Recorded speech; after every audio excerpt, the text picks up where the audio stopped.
The road to Silver Pines Lake cut through miles of whispering evergreens, the kind of drive that used to calm John Whitaker. 2 hours from Portland, 2 hours of silence, 2 hours to remember Linda's laugh until the trees broke open and the water appeared glassy and gold under the setting sun. His wife had called this their peace, their forever place. But peace ended the moment he stepped onto the porch. Michael was there, his only son, lounging in John's chair with a bottle of wine balanced on his knee. Beside him, Samantha smiled that practiced smile of hers, the kind that never reached her eyes. And on the far side of the porch sat her parents, Charles and Margaret Turner, sipping from crystal glasses like they'd owned the view for years. John froze, hand still on his weekend bag. Michael. His son didn't even flinch. "Dad," he said casually, "you're not allowed here anymore. This is their house now." The words landed like gravel in John's throat. The porch he built. The blanket Linda knitted now draped over Margaret's legs, the smell of cedar and wine and entitlement. He smiled slowly. The kind of smile people mistake for surrender. "You're serious," he said. "I'm done arguing," Michael replied. "They'll be living here from now on. You've got your place in Portland. It's time to let go." John's fingers tightened around the handle of his bag until his knuckles burned white. The lake shimmered behind them, silent, reflective, almost amused. "All right," he said, finally, voice even. "Enjoy your evening." He turned, walked down the steps, and didn't look back.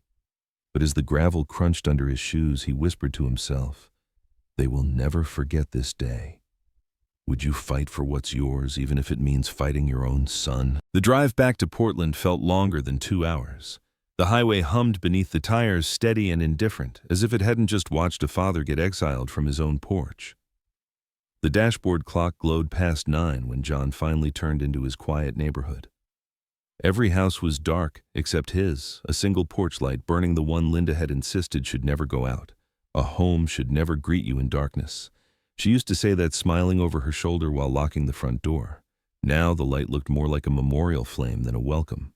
Inside, the air was still too clean, too obedient. He set his weekend bag by the stairs and stood there, hand still on the keys. The silence pressed against him until even breathing felt like trespassing.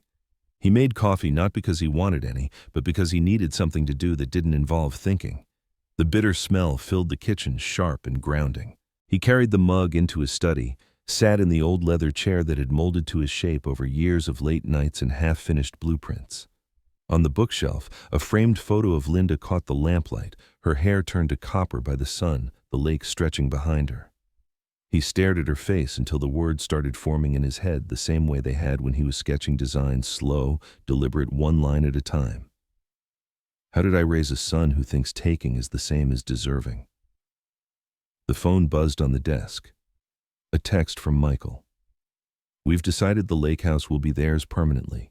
Don't come back. No greeting, no explanation, just a verdict." He set the phone face down. The coffee steamed quietly.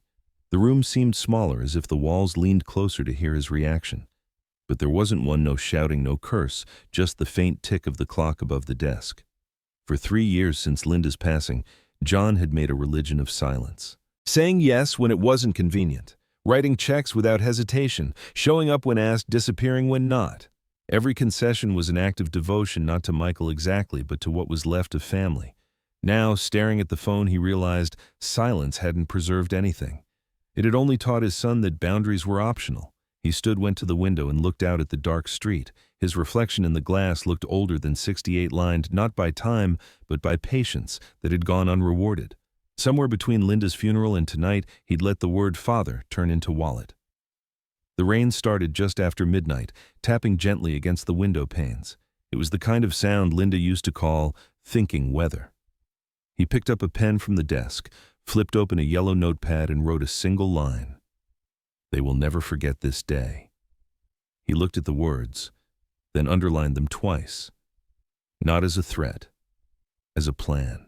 The engineer in him began to stir the part that believed every problem had a structure if you looked close enough. Family, too, had foundations. His had cracked slowly under grief, under guilt, under the illusion that kindness could substitute for discipline. He poured another cup of coffee and kept writing, not sentences, just fragments. Control information. Don't react. Design. Anger wastes precision. He caught himself almost smiling, not out of joy, but recognition. It was the same focus he'd felt when building something that mattered. The next morning, sunlight crawled across the floor, pale and watery. He hadn't slept. The mug beside him was cold, half full. He turned the phone back over. No new messages. For the first time, that felt like relief. He walked through this house, each room a quiet monument to the life he and Linda had built, her ceramic bowls. The faint scent of paint from her art room. The tiny pencil marks on the kitchen wall where they'd measured Michael's height through the years. He paused at the last mark, 16 years old, right before college applications and first lies. His son had stood here barefoot, laughing, saying, "I'm catching up, old man." John whispered now, "You passed me all right." He went into the garage, lifted the old toolbox lid. Inside, everything was still in order. Every wrench, every screw, every nail where it belonged. He ran a hand over the smooth steel edge and thought, houses don't betray you. People do. The day stretched long and empty. He tried to eat, couldn't. Tried to read, didn't. The only thing that stayed was the echo of Michael's voice. This is their house now. By late afternoon, he found himself sitting on the back porch watching the rain blur the garden. He thought of Linda planting there each spring, kneeling in the dirt, her hands covered in earth and sunlight. She'd once told him, "You can't build peace with silence, John." He had laughed then, brushed her hair from her face, told her he preferred quiet to conflict. She'd smiled sadly and said, "Then one day quiet will build something for you instead." And here it was, a structure made of betrayal, framed by the absence of a woman who had understood him too well. The rain lightened into mist. The porch light flicked on automatically as the sky darkened. He looked at it, that small, stubborn bulb burning against the gray, and realized Linda had been right about one thing: a home should never greet you in darkness. But sometimes, you had to be the one to turn on the light. He went back inside, pulled the notepad toward him again. Under the first line, he wrote another blueprint: reclaim, redefine, remember. Each word felt heavier, more certain. Then, almost as if testing how it sounded, he whispered to the empty room, "What would you do when your own blood calls you a guest in your home?" The clock answered with a single steady tick. The question didn't need an answer yet, but soon it would. By noon the next day, the rain had burned off, leaving the streets slick and bright. John opened the blinds just enough to let the light in, then sat back at the kitchen table, notebook open beside his coffee. The steam rose in thin threads, fading before it reached his face. He wasn't thinking about revenge. He was thinking about structure. That was how Linda used to tease him. You analyze emotions like they're floor plans. She wasn't wrong. Even now, his grief had a blueprint, foundation, framework, finish. The foundation had been silence. The framework was beginning to take shape. He took a slow breath and began listing the things Michael had said over the last few years, the small phrases that in hindsight were warnings. "You don't need to worry about that, Dad. We'll handle it our way. You've had your time." At the time, they sounded like confidence. Now they sounded like eviction notices in disguise. He turned the page and wrote another line in block letters. When did generosity turn into permission? A car passed outside, tires hissing on wet pavement. For a second, he imagined it stopping, Michael walking up to the door, apology ready. But the sound faded, leaving only the faint hum of the refrigerator and the whisper of memory. He looked at the photo of Linda again, her eyes full of mischief, her hand mid-gesture, as if caught between a joke and a warning. "You'd hate what he's become," John murmured. "Or maybe you'd hate what I let him become." The realization settled like dust. He wasn't just angry at Michael.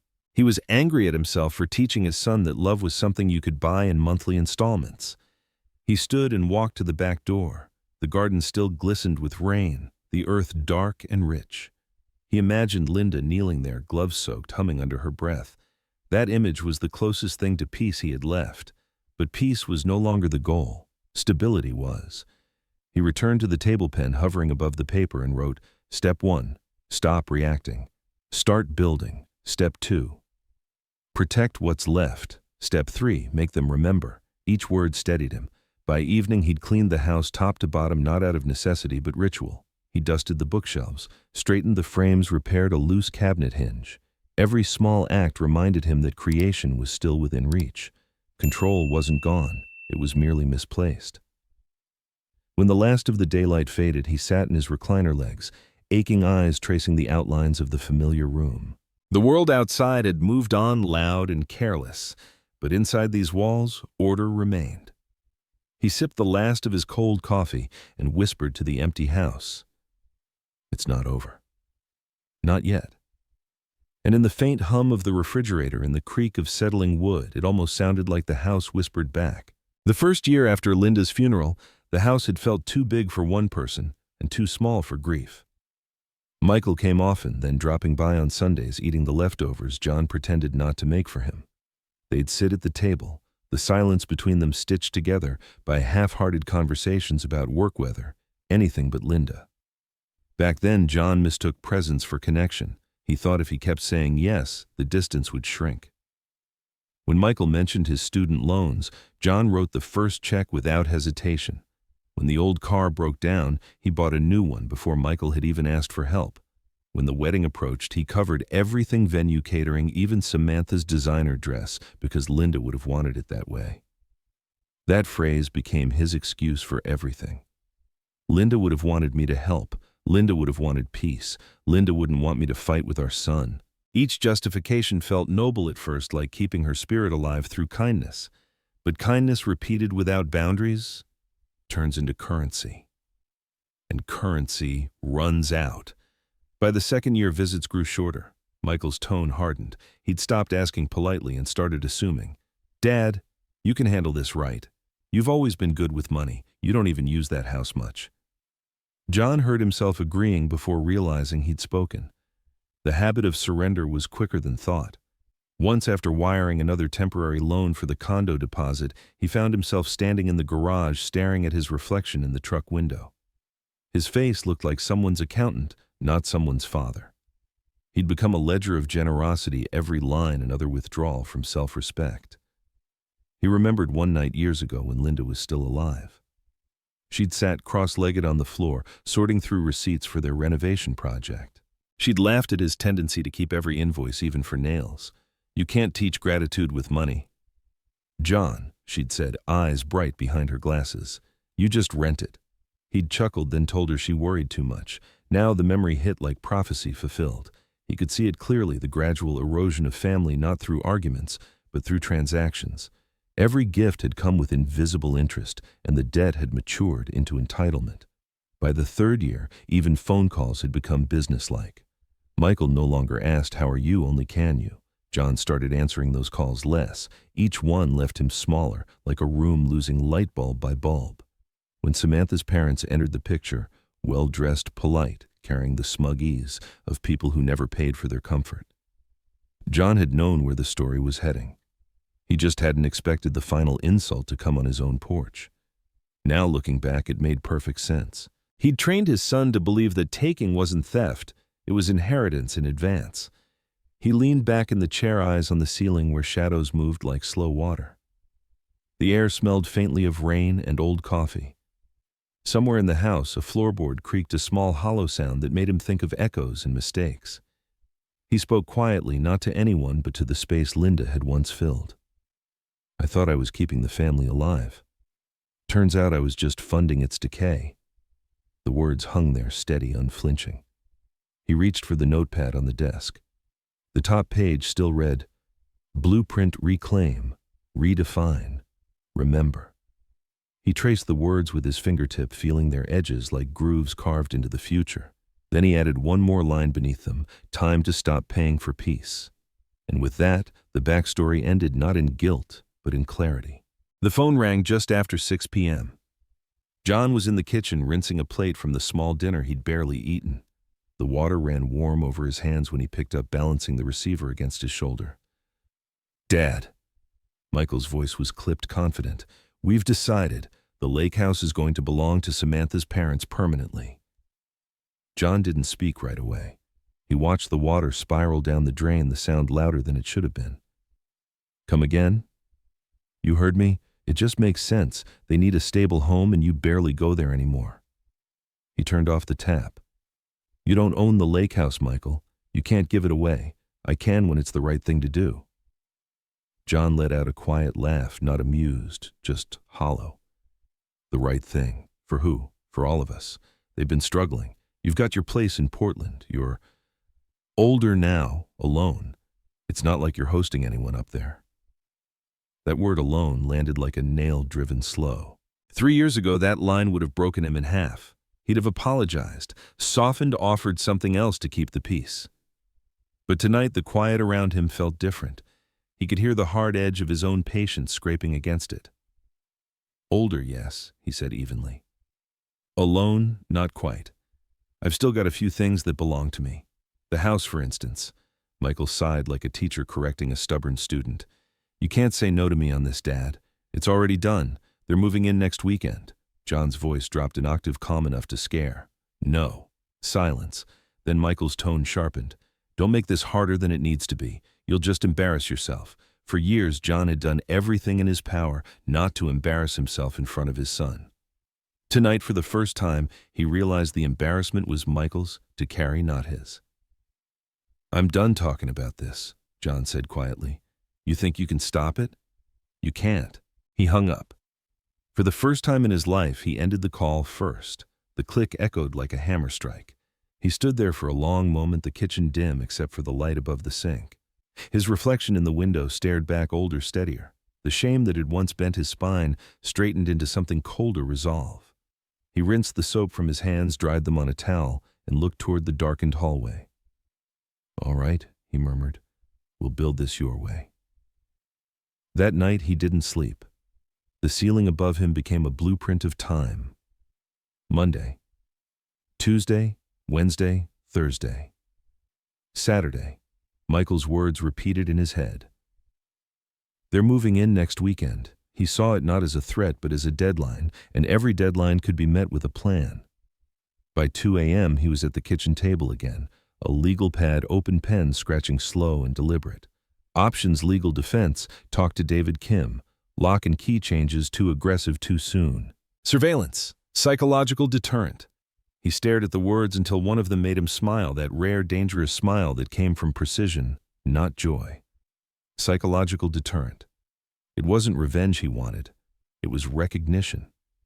He wanted Michael and those people to feel what he'd felt out of place in their own skin. By dawn, the plan had bones. By 8, it needed muscle. He showered, shaved, put on the same navy jacket he used for client meetings back in the day. Old habits brought focus. Then he walked 3 houses down toward the cluttered ranch home with the white mailbox that read Rodriguez. Neil opened the door in a faded t-shirt, his glasses sliding down his nose. John. You look like a man with a problem. I need your help, John said. Neil raised a brow. That's usually how our stories start. They moved into the living room, or rather a workshop disguised as one. Wires looped from table to ceiling, circuit boards blinked like patient hearts, and monitors glowed in the half-dark. I need to make a house, John said, slowly defend itself. Neil blinked once. You're serious? I'm always serious when it comes to foundations. Neil studied him for a long second, then smiled, the grin of a man who enjoyed chaos when it wore the mask of logic. You mean sensors, automation, that sort of thing? Motion, sound, light. I want it to respond when someone enters who shouldn't, like a haunted house. John didn't flinch. Exactly like that. Except I don't want fun. I want memory. Neil leaned back in his chair. You're not planning to hurt anyone, right? Just their confidence. That made Neil laugh softly. You've got my attention. They spent the next hour sketching on a tablet light. Triggers, motion sensors, hidden speakers, projectors. John's background in construction made the logistics easy, where to hide wiring, how to power backup systems, how to make the tech invisible. Neil typed as they talked. We can sync the whole system to a private network independent of Wi-Fi. No one can disable it remotely. Backup power, John asked. I'll install batteries in the basement. They'll last days. Perfect. Neil looked up from the tablet. You know, John, most people build smart homes to make life easier. You're the first person I've met who wants one to teach a lesson. John's voice stayed even. People learn best when the walls talk back. By late morning, Neil's SUV was loaded with gear sensors the size of coins, coils of LED light strips, portable projectors, a tablet loaded with the control interface. As they started the drive toward Silver Pines Lake, John looked out at the passing trees. The road that had once brought peace now carried purpose. He could almost hear Linda's voice, measure twice, cut once. He whispered back, "Don't worry, love. I'm measuring everything." The lake appeared around the bend, silver under the noon sky. The villa stood still and bright, the same cedar siding, the same porch that had witnessed betrayal. Neil parked beside the steps. "Nice place." John's gaze hardened. "It's mine." Inside, the air smelled faintly of cedar polish and old memories. He moved through the room slowly, touching the edge of the couch, the window frame, the banister he'd sanded himself. Each surface was both familiar and foreign, like shaking hands with your own ghost. "All right," Neil said, unpacking his tools. "Where do we start?" "Everywhere." They began with the entryway, a motion sensor above the door, synced to the tablet. When triggered, Neil explained, the lights will flash and the voice assistant will say something. "What should it say?" John thought for a moment, then answered, "Tell them they don't belong here," Neil typed. A moment later, a calm voice echoed through the living room. "Attention! You are not the owner of this property. Leave immediately." John nodded once.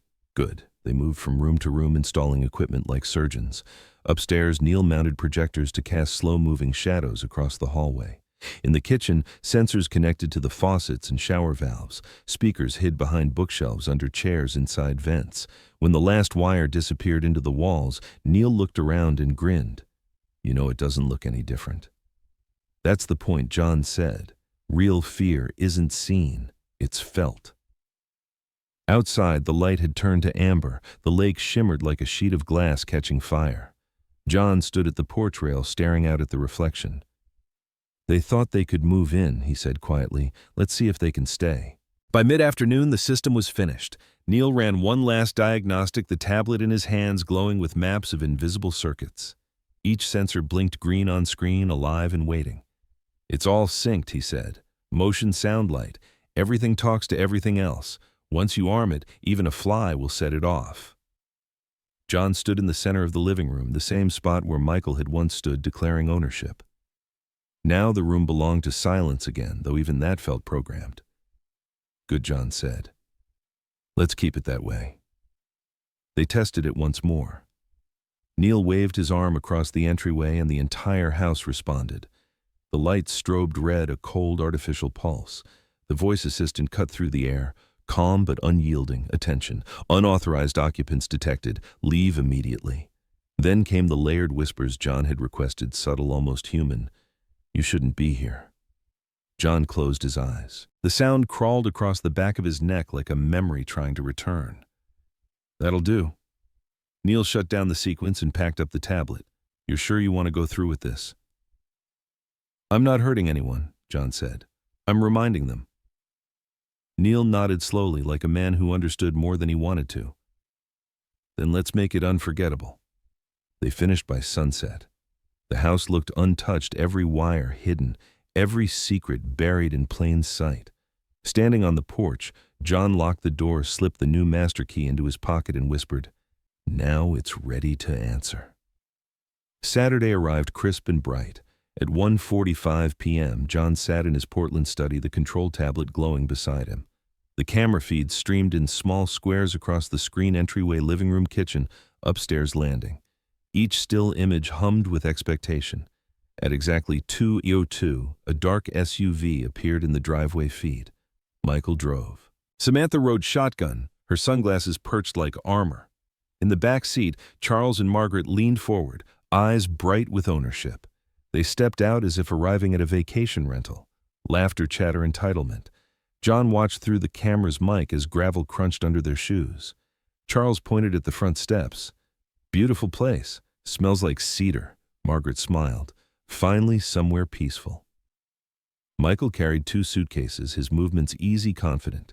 He didn't knock. He inserted the copied key, the one from years ago, and turned it. The door opened smoothly. "Welcome home," he said. From the tablet, John switched the house from standby to armed. They crossed the threshold. The motion sensor blinked. The system woke up. For the first 30 seconds, nothing happened. They walked through the living room, admiring what they thought was theirs. Samantha poured wine into a glass she'd brought, her voice sharp with satisfaction. "See, perfect.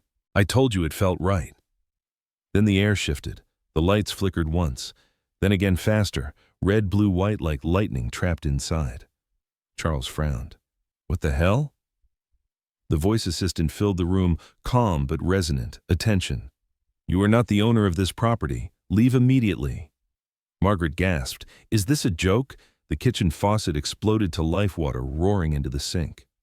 Upstairs, the shower valves opened, a storm breaking inside the walls. The projector cast a faint figure down the hallway, tall, moving, pacing. Samantha dropped her glass. "Michael, what did you do?" "Nothing," he shouted, fumbling for his phone. "It's some glitch." But the whispers began, then low and crawling. "You shouldn't be here. You shouldn't be here." Charles staggered back, eyes wide. "There's someone upstairs." "Impossible," Michael said, but even he sounded unsure. The living room lights strobed faster, reflecting off the windows until every shadow looked alive. Margaret screamed when a door upstairs slammed. "Get us out!" Michael ran to the front door, yanking the handle. It didn't budge. Neil's programmed delay held the lock for 30 seconds. It was just long enough for panic to bloom. "Open it! Open it!" Samantha cried, trying. The house answered first. "Leave immediately."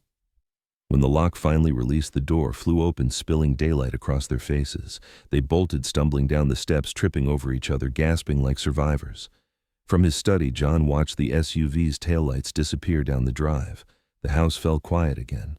The water stopped. The lights softened to normal, the calm after a storm that had only existed for them. He leaned back in his chair, the faint reflection of his own face flickering across the tablet screen. "That'll do," he whispered. The call came at 7:30 the next morning. "What did you do?" Michael's voice cracked with exhaustion. The house, it went insane. Lights, voices, water everywhere. Mom's portrait was... He stopped, his breath uneven. "We called the police." John sipped his coffee.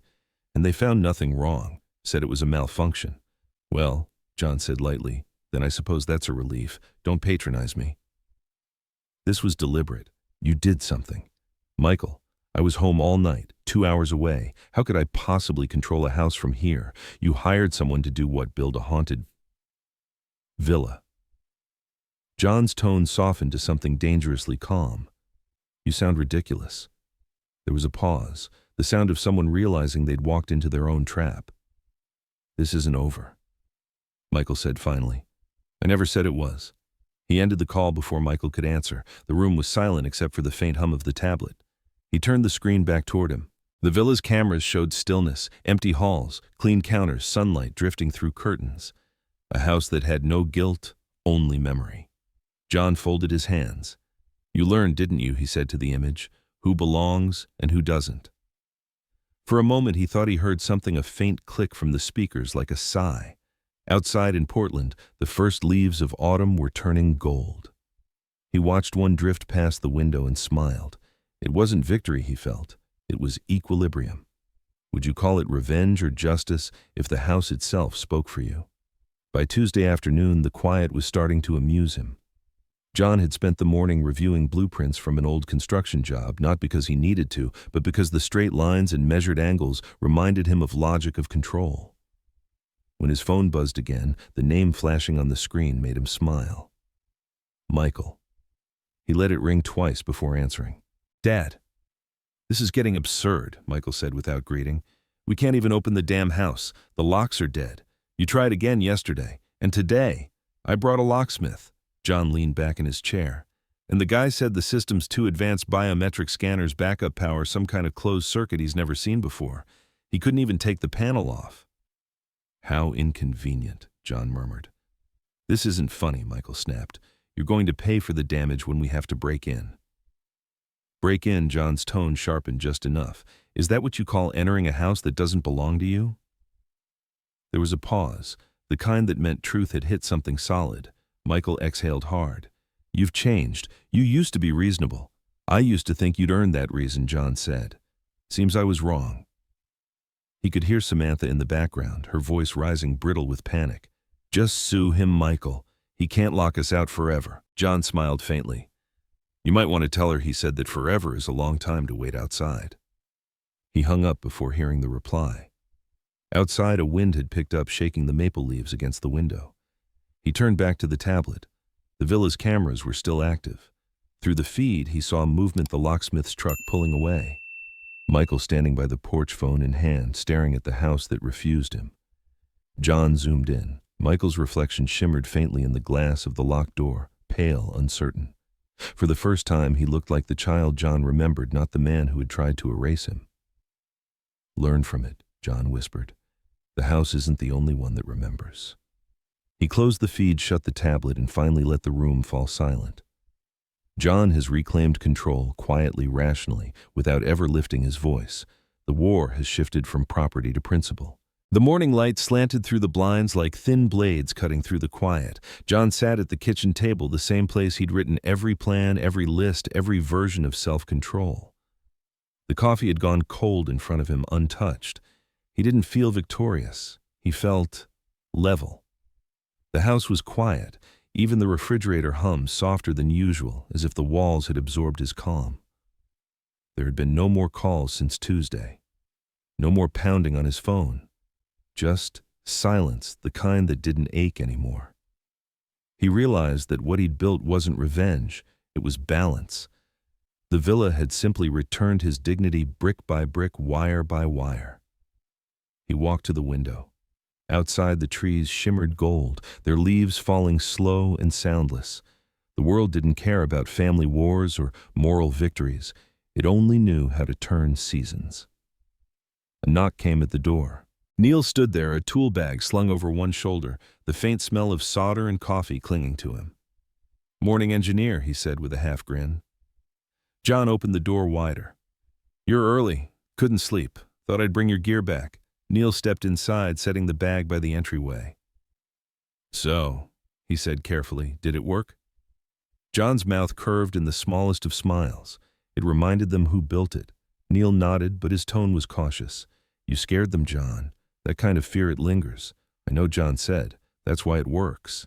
Neil studied him for a long second. "You sure this was the lesson you wanted to teach?" John poured him a cup of coffee, slid it across the counter. "I didn't teach them," he said. "I reminded myself." Neil leaned against the counter, frowning thoughtfully. "You don't look angry anymore." "I'm not." What changed? John looked at the steaming cup, then out the window where the sky was already softening toward afternoon. "I remembered what Linda used to tell me, that holding on isn't the same as protecting." Neil waited. "One night," John continued, "we were sitting by the lake right where that porch is now. She said, 'One day you'll have to protect something, not by keeping it, but by letting it go.' I thought she meant grief." Neil's voice was low. "Maybe she meant peace." John nodded slowly. "Maybe she did." They drank in silence. It wasn't the silence of awkwardness this time, but of men who understood that most explanations never survive the air. Neil eventually stood, adjusting his jacket. "So what now? You gonna keep the system running forever?" John shook his head. "No, a house shouldn't live scared. It's done its job." Neil smiled faintly. "Then I guess I'll miss the haunted villa." John followed him to the door. "You gave it a voice," he said quietly. "Now I have to give it peace." When the door closed and Neil's truck rumbled away, John stood for a while, listening to the echo fade. The quiet that followed was clean, almost new. He went to his study where the notepad still lay open. Blueprint: reclaim, redefine, remember. He traced the words with one finger, then turned the page. The next sheet was blank, and for the first time in weeks that emptiness didn't intimidate him. It invited him. He picked up the phone and opened the drawer of his desk. Inside, a small worn business card waited: David Kim, attorney at law. A friend from the old construction days, the man who'd helped him build things that lasted. John stared at the name for a long moment, hearing Linda's voice again. "You can't keep something safe just because it's yours. You keep it safe because you treat it right." He nodded to the memory. "All right, love. One last blueprint." He dialed the number. David answered on the second ring. "John, been a while." "Too long," John said. His voice was steady, measured. "I need to protect a property, permanently. No loopholes, no debates. There was the sound of paper shifting on the other end, the quick efficiency of a man already thinking in clauses. You sound serious. I am. Then come by tomorrow, David said. We'll draft something airtight. John hung up, leaned back, and looked at the window. The afternoon light had turned amber, washing the room in the same color as the lake at dusk. He thought of Linda's laughter in that light, thought of Michael's first steps on that porch, thought of every nail he'd driven into that house, never realizing he was building a lesson more than a home. He whispered to the empty room. You were right, Linda. It's time to let go so it can last. He picked up his pen and wrote across the top of the new page, Phase 2, Protect Through Release. Then he drew a single line underneath, steady and unbroken. Outside, the first leaves began to fall across the lawn, spinning gently before landing in quiet surrender. John watched them drop, a faint smile touching his mouth. Sometimes, he said to the air, the only way to keep something is to give it away. And for the first time in years, the silence that followed didn't feel like loss. It felt like peace finding its way home. The next morning, John drove downtown just after sunrise. Portland was waking, slow coffee shops opening, sidewalks slick from rain, and the low hum of traffic wrapping around the city like background music. He parked outside a red brick office building with an old brass sign that read, David Kim, Attorney at Law. Inside, the air smelled faintly of paper and lemon polish. David looked up from behind his desk, his tie slightly crooked, the same way it had been 20 years ago when he'd negotiated John's first property deal. John Whitaker, he said, standing to shake his hand. You look like a man who's been doing some thinking. Too much of it, John said. And not enough building. David gestured for him to sit. Then let's fix that. Tell me what's going on.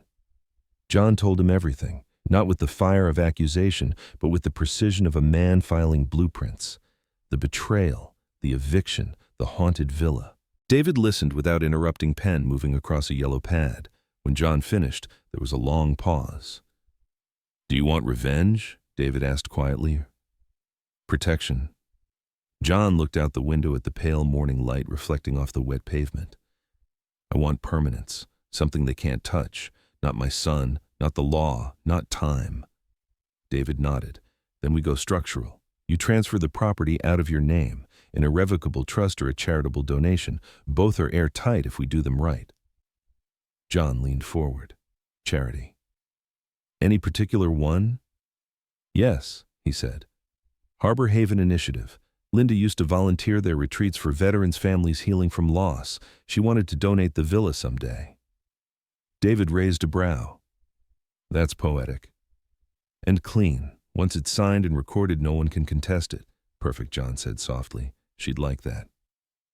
2 hours later, the papers lay neatly on the desk between them. A deed transfer, a donor's statement, the gift agreement with Harbor Haven. Each page was heavy watermarked final. David slid a fountain pen toward him. Once you sign here, it's no longer yours, John. Legally, emotionally, symbolically. You sure you're ready for that? John picked up the pen, weighing it like a tool from another life. Ready, he repeated. I've been carrying this house on my back for 3 years. It's time to set it down. He pressed the pen to paper. The nib scratched faintly, a sound like rain on cedar. He signed once, twice, 3 times. Then he exhaled slowly. I felt it move, he said. David looked up. The pen. The weight, John said, off my shoulders onto steadier ground. For a moment, neither man spoke. Outside, sunlight broke through a patch of clouds, lighting the office in gold. John's reflection appeared faintly in the window, smaller, lighter, freer. David gathered the papers carefully, stacking them with surgical precision. I'll file this with the county clerk today. By tomorrow, it'll be official. John nodded.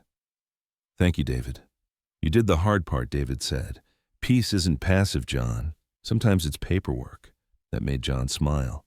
Then I guess I just built my last foundation. By Friday morning, the news had already found its way to local headlines. Veterans Group receives Lakeside Villa donation. The article included a photo of the Harbor Haven team standing on the porch, the lake gleaming behind them. The phone buzzed nonstop, old friends calling, neighbors congratulating. John ignored most of them until one name appeared. Michael.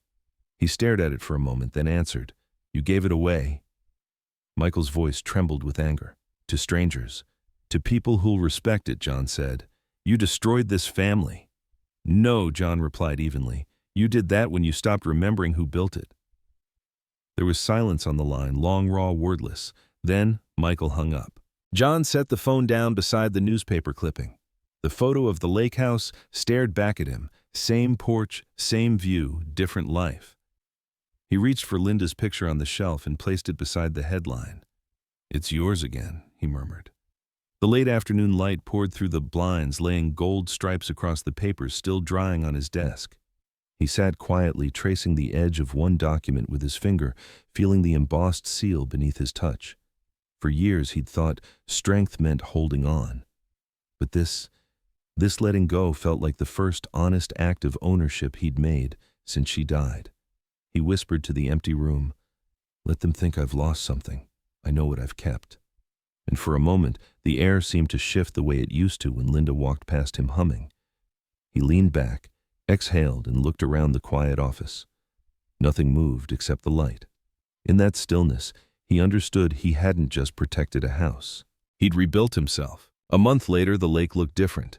Autumn had settled in fully crisp air, drifting leaves, and the quiet kind of beauty that made you feel both alive and alone. John parked his car at the end of the familiar gravel road, the same road where everything had begun, and stepped out into the gold light of late afternoon. The villa no longer wore its old name. A small wooden sign by the gate read, "Harbor Haven Retreat."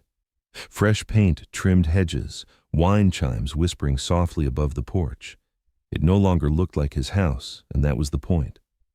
A woman in a dark green jacket approached her, smile warm and genuine. "Mr. Whitaker, I'm Rachel Flores, director of Harbor Haven. It's an honor to finally meet you."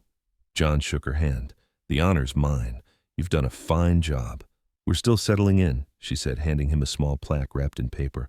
"We wanted you to have this."